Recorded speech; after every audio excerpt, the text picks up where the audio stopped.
Hello friends, welcome to Creative Medicine. In this lecture, we will learn about Next, we have Kommerell diverticulum. What is Kommerell diverticulum?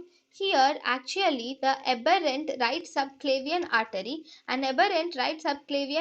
will originate from the proximal descending aorta. An aberrant right subclavian artery is originating from the proximal descending thoracic aorta. When it arises from the proximal descending thoracic aorta, actually right subclavian artery should arise from the brachiocephalic trunk, but instead here it is arising from the descending thoracic aorta. So thus it is actually associated, it is also associated with an aneurysmal change at the origin of the artery. So at the origin of the artery, it is associated with an aneurysm, and this aneurysm is called as Kommerell's diverticulum.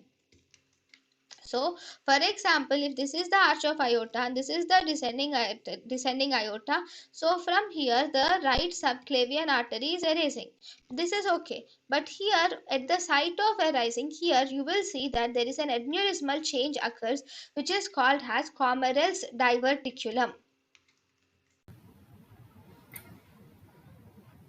thank you and thank you for watching.